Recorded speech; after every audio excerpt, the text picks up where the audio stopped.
Much, Melissa. Next, I get to introduce the speaker. This woman, since the pandemic, which is a terrible thing, obviously, but there's always something that you can glean, get a little bit of hope out of. Anyway, I was able to do some big book studies, and it has opened up my eyes and my heart, and it has reinvigorated my enthusiasm for the whole darn program. And I've learned so much. Kimberly is one of the people that is a huge part of that. And when it came time that I got to pick a speaker, I thought, I want to get somebody from the big book studies in order to talk, in order to hopefully get some of the people that are coming to the Lighthouse, get them as enthusiastic about this darn program as I am. So, without another word, because you know what, she says it so much better than I do, and she's a lot better looking. Kimberly, take it away. Thanks so much, Rob. Hi, friends. My name is Kimberly, and I am a recovered alcoholic. And yes, I am a big book thumper. So I am going to talk about the big book, and I am going to talk about God. Yes, this whole pandemic has truly been a huge gift to me. A little bit about how Rob found me. Was that last October I attended an AA quarterly as a GSR, and I was put in a little bit of a room with a remote communities committee. In that committee room, they were talking about ways to connect our remote oil field workers and people in the north who couldn't get access to regular meetings, or in small towns where they only had 4 or 5 group members. And they were looking for someone with some knowledge of technology to start a Zoom meeting to help connect remote people. And I took on the challenge. I felt I had some skills from the business world that I could help with, and I became a remote communities chair in my district. And I started a little Zoom meeting last October. And we had four members that would come out every Monday night. And there was a guy up in the oil field, a single mom, and one of my girls from my step group that I forced to sit with me just in case nobody showed up. And we started on this little venture on Zoom. And, I loved it. I fell in love with it. I thought of all of the opportunities that could come from it. And slowly but surely, our little meeting grew. And, by the end of February, we had 11 to 20 consistent members on our little Monday night Zoom meeting. And well, then you know what happened. The world shut down, and I had been announcing the Zoom meeting at every little meeting I went to in town, and my phone started ringing, and everybody's like, "You remember that online meeting you kept talking about?" I'm like, "Yeah." They're like, "Are you still doing it?" I'm like, "Yeah." And we ended up doing that meeting that first Monday night when the North America had shut down, and we maxed out our room. And so I called my district chair and I said, can I increase the budget and make my room bigger? And he's like, "You're the chair of the committee. Do whatever you want, love." And so there I went, and it turned out I did that meeting by myself 7 days a week, 3 hours at night and an hour in the morning until other groups opened up, and I got some people who stepped up to help me. And we were able to get attendance of between 400 and 800 people per meeting. And so by now we've had over 100,000 people through our login, not through our doors. And we've been able to, bring the big book and our style of big book recovery to the world. This morning on our meeting, we had someone in Kenya. And so it's been a true gift to me to see what our founders did when they spoke about creating a fellowship around you by sharing your love and sharing your message. And it's just changed my life, more so than anything else. My sobriety date is August 4th, 2016. So I'm just about 2 weeks past my 4th sober anniversary. I like to say I'm 4 years sober and 2 years recovered, because my journey hasn't always been through the big book. I took a little bit of a detour in my first 2 years through the fellowship, and then I found my way to the big book at around 2 years sober. My story is, it's not exciting. There's little exciting bits to it, but I was an honor roll student. I came from a good family. I had a really good upbringing, but I moved in my 11th year, and I never felt like I fit in after I moved. I felt like I was the odd duck out in school. I felt like I didn't have any friends, and so I became the chameleon.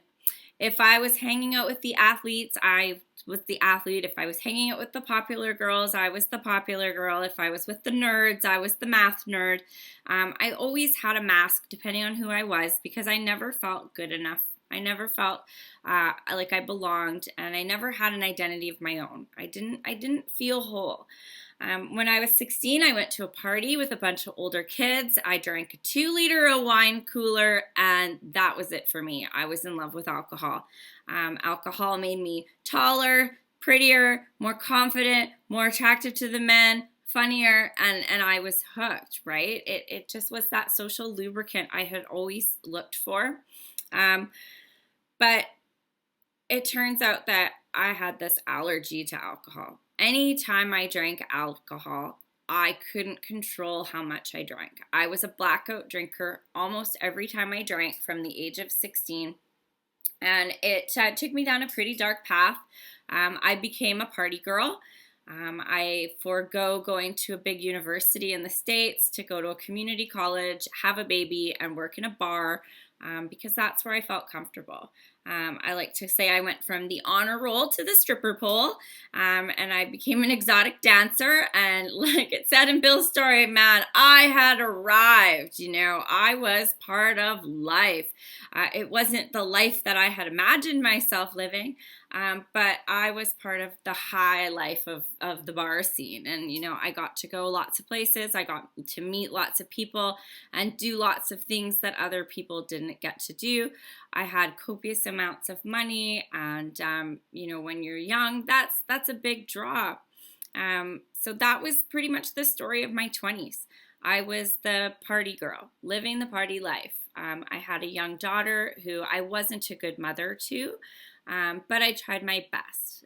But my priority was the bar scene. My priority was drugs and alcohol. That came first for me.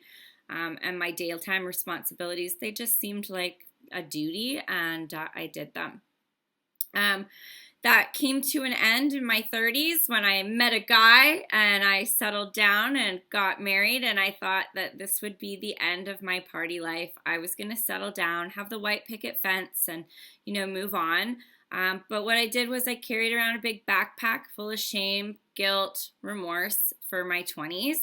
I entered the corporate world, and I always was looking over my shoulder. Does someone remember me from there? Does anyone recognize me? Am I going to go into this boardroom of men in suits, and one of them is going to recognize me from the high-end strip bar I worked at? It never happened, but that was always on my mind. My husband always held my past over me, so there was always this bit of shame in my back pocket. Our relationship was built on parties. We had met at a party, so our house was a party house, even though we were married. It was where all the couples would want to come. On the weekends, we would host UFC parties or hockey night in Canada parties and barbecues in the summer, and copious amounts of alcohol and drugs were consumed. At that point, I didn't think I had any sort of problem because my husband had a bigger problem than I did. So I was always pointing my finger saying, well, you know what? I went to bed at such and such a time and he stayed up till 6 in the morning. So he's got the problem. Look at me pointing my finger at everyone other than me because everyone was worse than me. So I thought I was better than. Life got really dark. My marriage turned out to be not the best situation. I didn't fully vet my partner, and it turns out he had a long history of domestic violence in previous relationships, and that came to the surface in our relationship. And so I found myself with 3 children, an abusive husband, misery, anxiety, depression, and a whole lot of alcoholism and addiction. I had a solution for every feeling, no matter what time of the day. And it was a cycle. I had 17 different prescription pills from my doctor. I had my little medicine kit from my dial-a-dope friend, and then I had my best friend wine. And that was how I coped with every situation. The problem with the suburbs is that all the other moms in the suburbs are exactly like you. All the other moms in the suburbs were drinking wine, they were popping pills, and so it was normal. There didn't seem to be anything wrong with it. We would get together for ladies' wine nights. One lady would have party favors, and there was never a problem with it. I thought everyone else went home and continued the party until 4 in the morning. Turns out most of them went home and went to bed. I was the one who stopped and got more on the way home and didn't go to bed.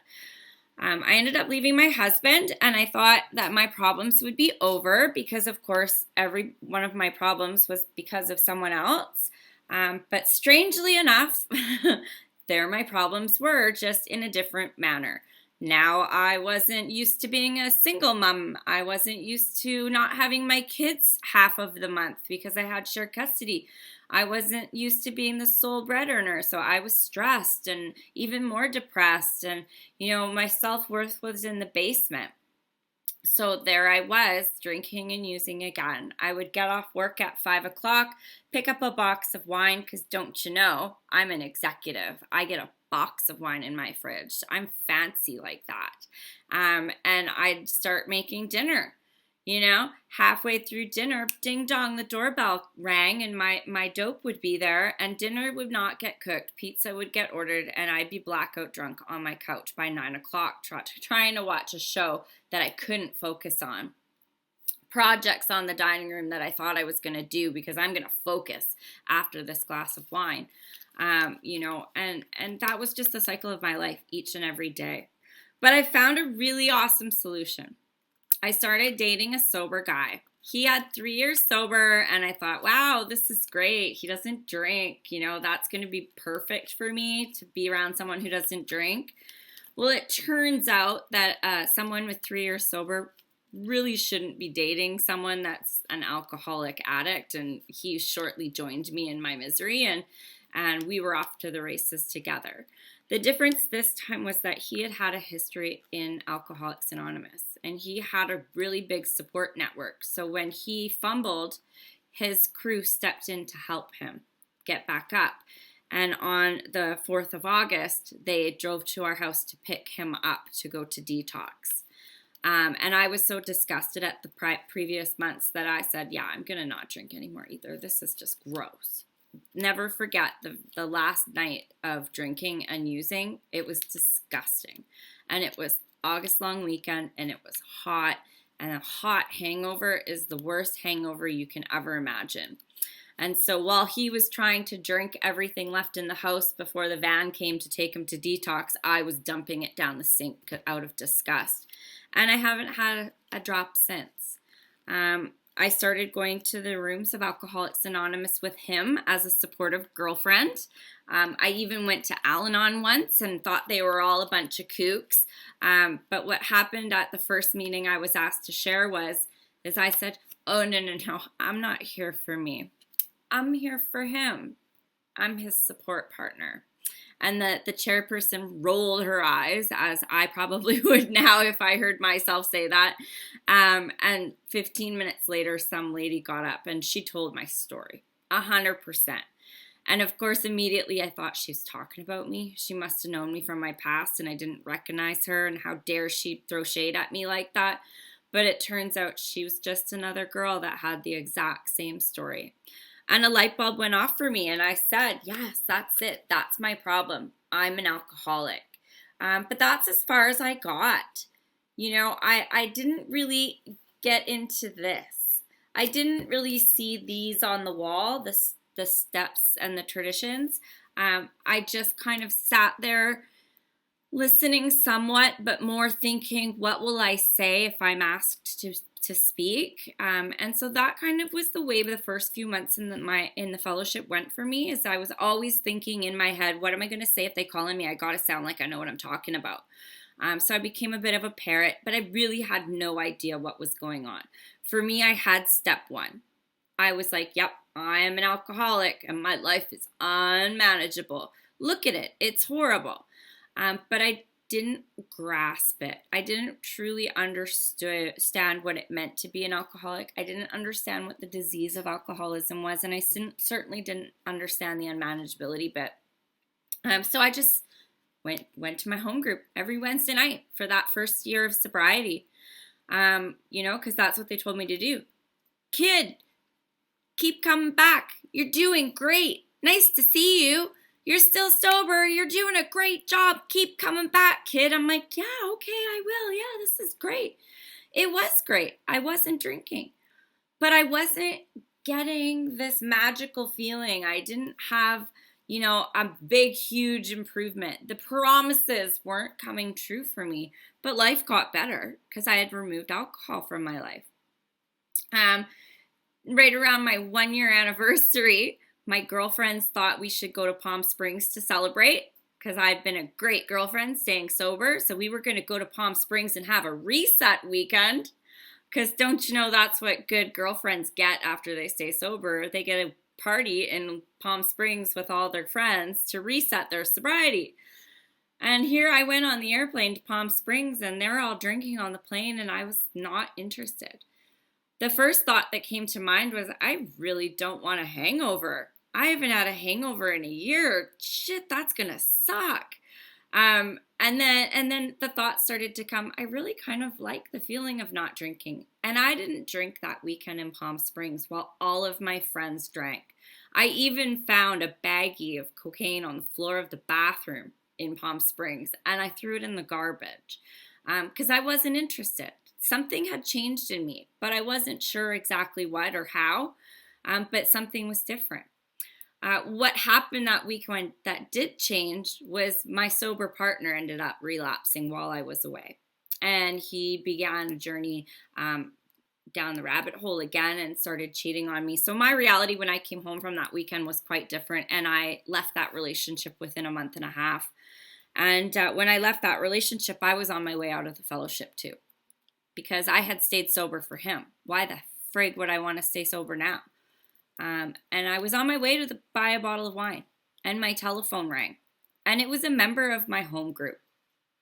The first time anyone in my home group had ever called me. And he said, hey, I haven't seen you around in a while. Ken's taking 27 years tomorrow. Why don't you come? And I started to bawl. God showed up for me that day. He was my first defense against that first drink. Out of nowhere, a member of Alcoholics Anonymous called me and said, hey, I haven't seen you around in a while. There is no other explanation for that because this man had not called me ever before in my first year of sobriety than to say that God intervened on me going to the bar and buying a bottle of wine that night. And I broke down and I told him what was going on. And he said, you need to get to a meeting, because that's what we do when we're falling apart is we go to a meeting. And I had never been to a meeting on a Tuesday night. And I certainly had never been to a women's meeting because I don't like women. But I went to one that night. And I walked in the door with the tear stains on my face, and they welcomed me with open arms. I didn't know a single woman in that room, but they welcomed me. They gave me a box of tissue, and they let me share. And it got me through that night. And the next night I went to my home group. And the next night I went to another meeting in my gym clothes as I lied to get out of the house from this partner I was breaking up with. And I started to actually listen. And I was like, I don't know what's going on. I don't know what's going on. And I started to use words I had heard, but I didn't understand. I'm like, I need whatever these tools are in the spiritual toolkit that you guys keep talking about. I need this. I can't do this. I'm done. I don't know what is going on. And I broke down again in a meeting, and a girl came up to me and she's like, hey, how are you? And I was just like, get the frig away from me. And she was just so happy. And I was just like, whatever, what do I got to lose? Fuck, here's my new best friend. And I said, I need to do this work. And she invited me to a step group at her sponsor's house. And so there I went, the women's way through the 12 steps. And it was cushy and nice and huggy and touchy and feely and all of those things that I don't like about women. But they were supporting me through one of the hardest parts of my life. And I became a raving flag member of the Fellowship of Alcoholics Anonymous. I had my friends, I had a shiny gold star step group, and we would travel in packs to meetings, and I spoke a good game at the podium, and here I was doing this sobriety thing, and it was great. To a certain extent. I wasn't making the greatest choices. I wasn't engaging with my sponsor quite as well, but I had a boyfriend now, and he had 18 years sober, so, I must be doing something right. Here I am at 18 months sober with this 18-year sober boyfriend, and, we're the cute little couple running around the suburbs talking sobriety, don't you know? Till some red flags started to come up, and I was like, you're not too sure. This isn't something's not sitting right. And this girl from my step group, you should pray about it. I was like, yeah, that sounds like a great idea. I'll pray about it. I was like, that doesn't work for me. I don't know what the fuck you're talking about. I'm not a God girl like you. I'm a higher power girl. Okay? So, like, whatever. And she's like, well, just ask for a clear, concise sign. I'm like, huh? And she went on to explain to me that prayer was just communication with God and meditation was just listening back. And I was like, oh, yeah, I don't know. I've tried this prayer thing. She goes, how do you pray? And I told her how I prayed. She goes, you're just yelling at God. I'm like, what? She's like, you don't know what you're doing. You need to ask for clear, concise directions. So off I went, and I did 2 days of prayer on clear, concise answers. And don't you know, God showed up. And so as I was sitting there going, I really think there's some red flags here with this boyfriend of mine. I don't know what's going on. I heard this noise on the balcony. It was this. And I was like, what in the heck is that noise? And I look over. Here is my 18 years sober boyfriend smoking weed with a 2-foot bong, lighting it with a blowtorch. I'm like, oh yeah, that's a very clear, concise sign, all right. I'm out of here. And I got up and I left. And from then I learned how to pray a little bit more directly. I started to ask for strength and direction. I started to pause when agitated and doubtful. I had a really great prayer called the stupid prayer. God, I am so stupid. Please make it very simple for me. And God started to show up for me. And I started to see things a little clearer.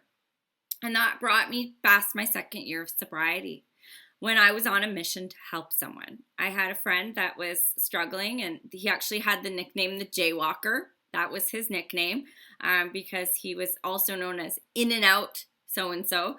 And I ventured because I thought I knew sobriety. And I said, you just haven't seen someone that's got what you have. You need to go to other meetings. Let's go. We're going on an adventure.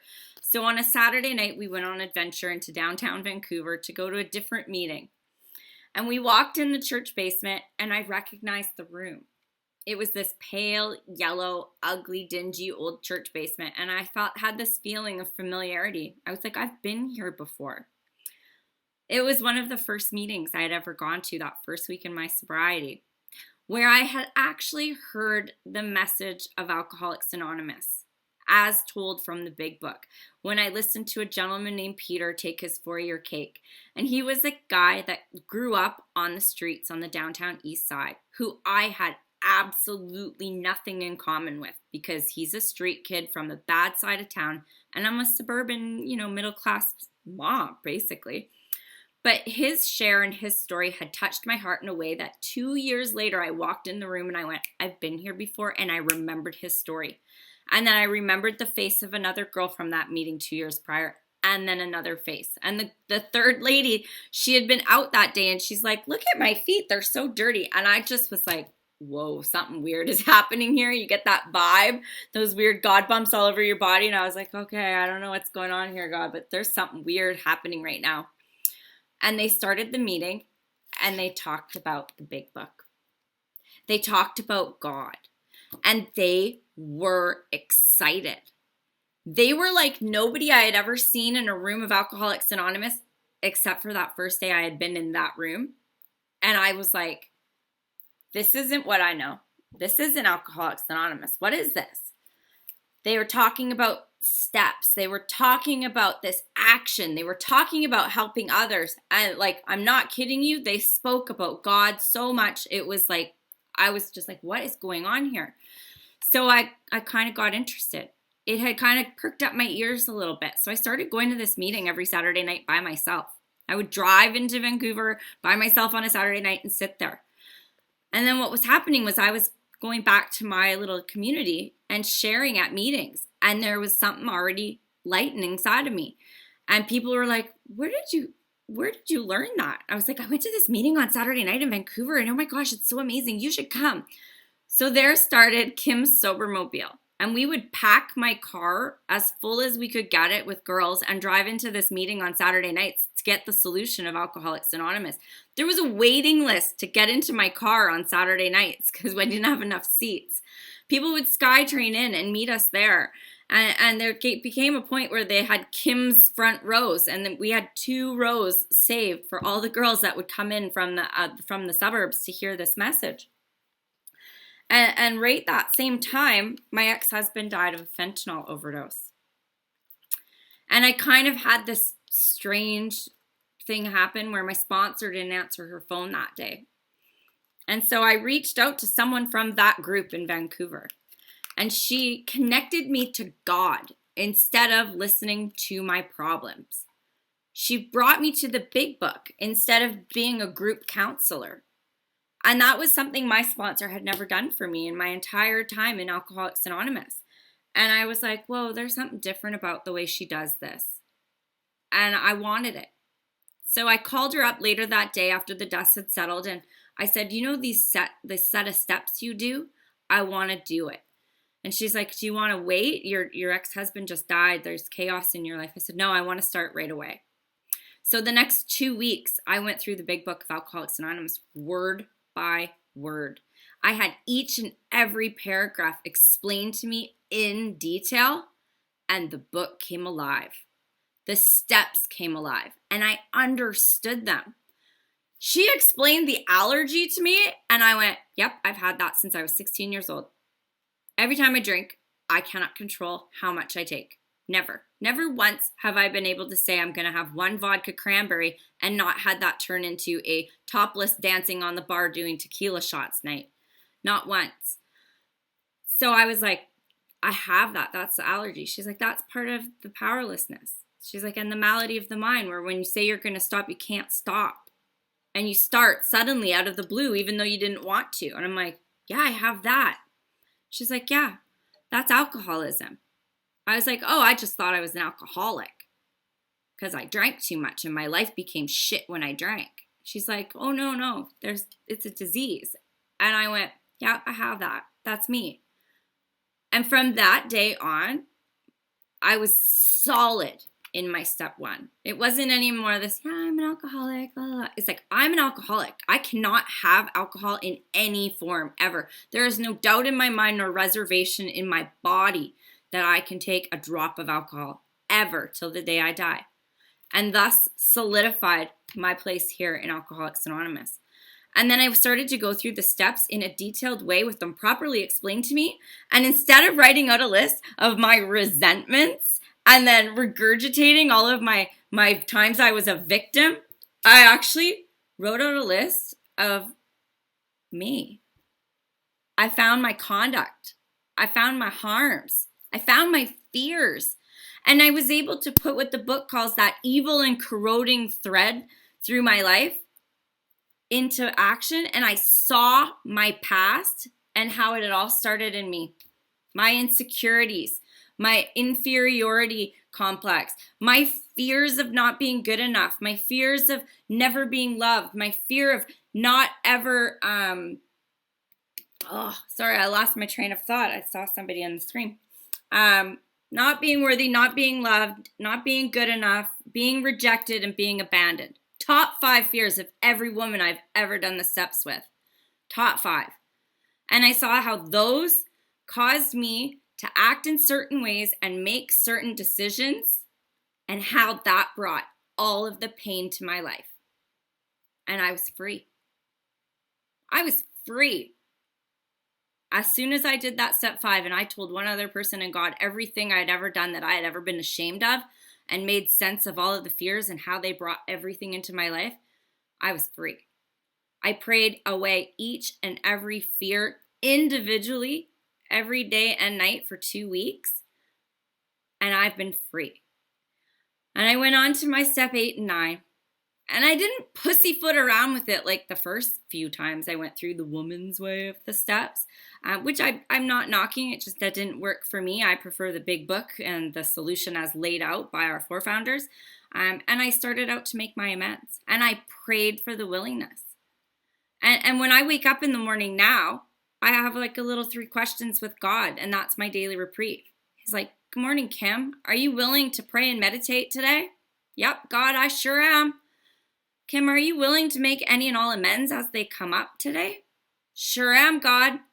"Are you willing to help others today, Kim?" "Yeah, God, I am, 100%. "Great, Kim. Enjoy your day. You've been granted a daily reprieve from alcoholism." That's how I start my day. Upon awakening, you can use that one. It's a great beginner prayer, but I like to personalize stuff with my God because he's a trucker and he yells at me. And I went out and I started making amends. And they come up out of the weirdest places at the weirdest times, but I have a willingness to do them. And I just do.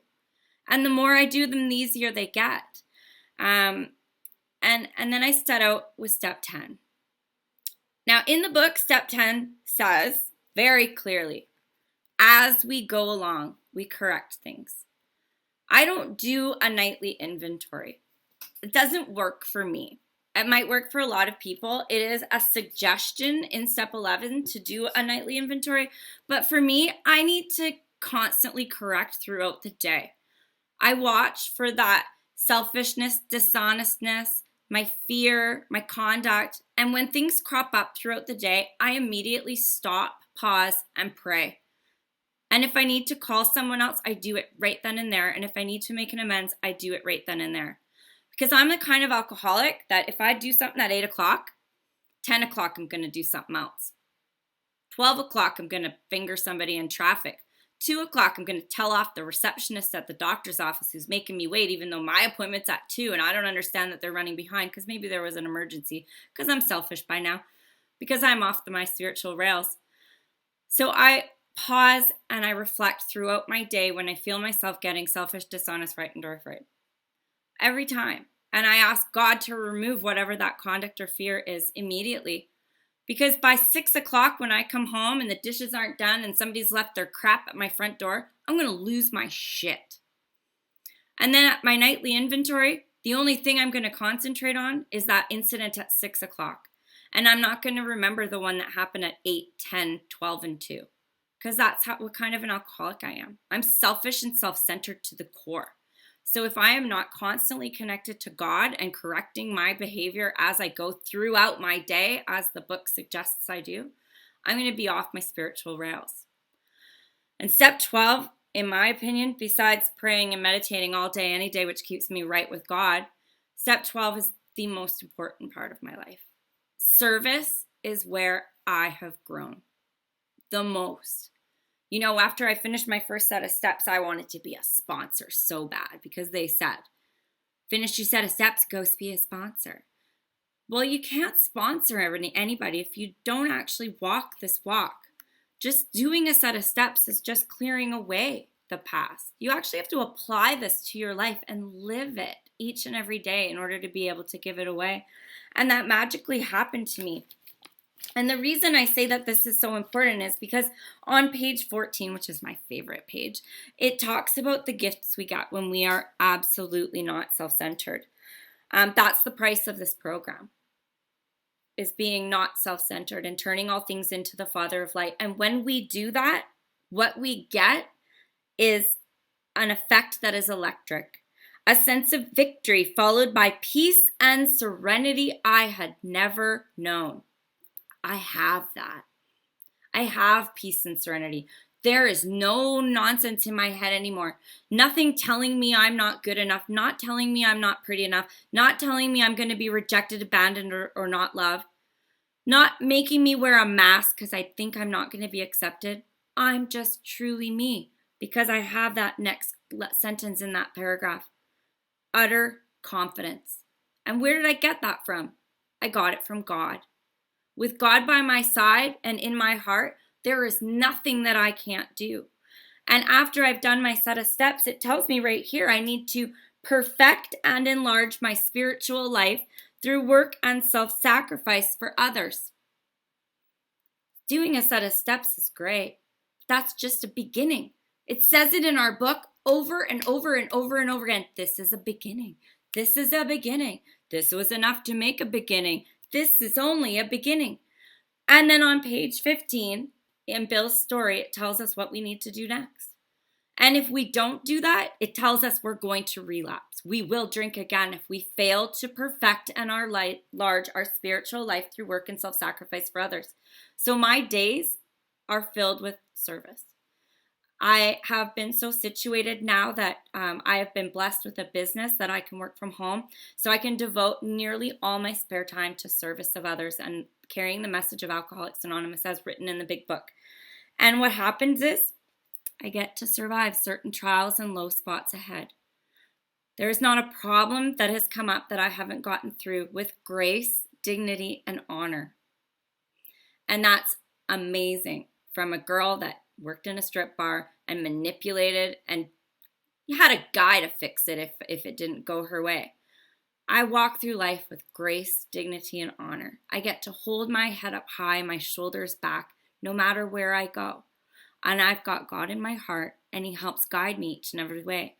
And I get to guide other women through this program. And I get to see the light come on in them.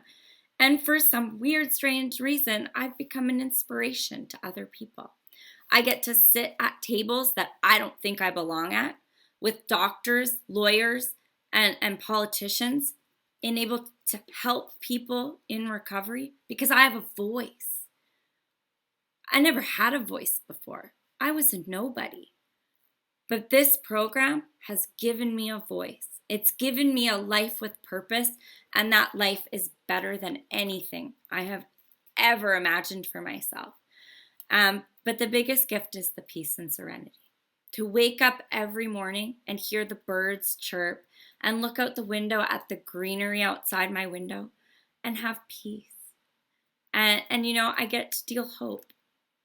I get to inspire other people that they can get out from beyond the darkness too. And I love that reading the Lighthouse because that's what we are. We recover and we become a lighthouse to show others the way. We show them the way through the storm. That's the purpose of a lighthouse. So I'm really grateful you asked me to come and share my story. I get emotional because I do love this program. I love sharing this message of hope. And, you know, if anyone is struggling, there is more like me. If I'm not your cup of tea and I can't help you, you know, I know guys that can help you if you're a man and you're struggling.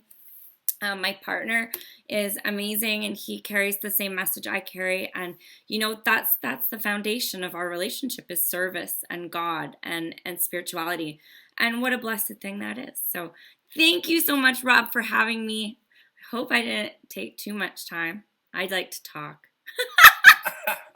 Kimberly, thank you so much. I know it's a long drive from Vancouver to Toronto, so you know, just to let people know, if you want to hear more from Kimberly, she has her own YouTube channel, which is Little Miss Sobriety.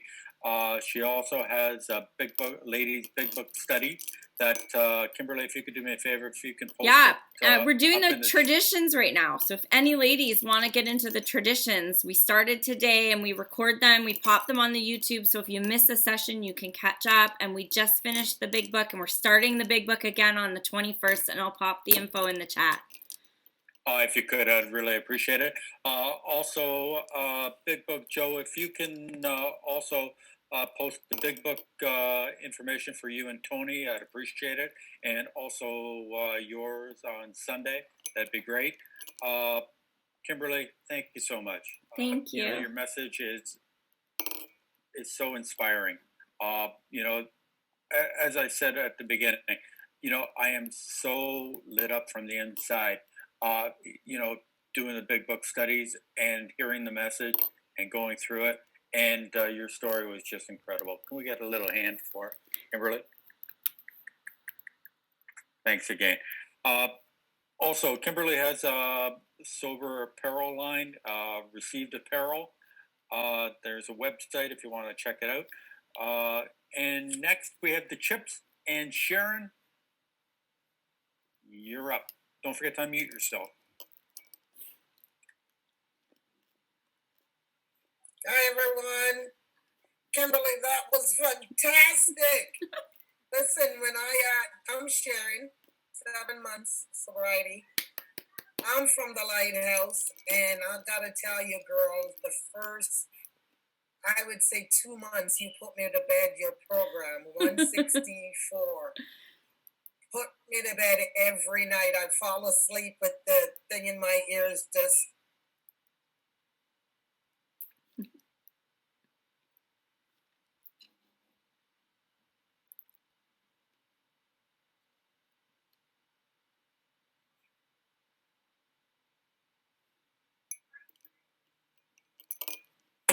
was I mute the whole time?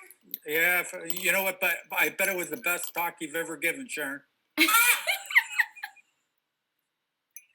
Okay, Kimberly, I was saying that for the first 2 months, when we got locked down, girl, you put me to bed every night. I was on there every night, front row seat.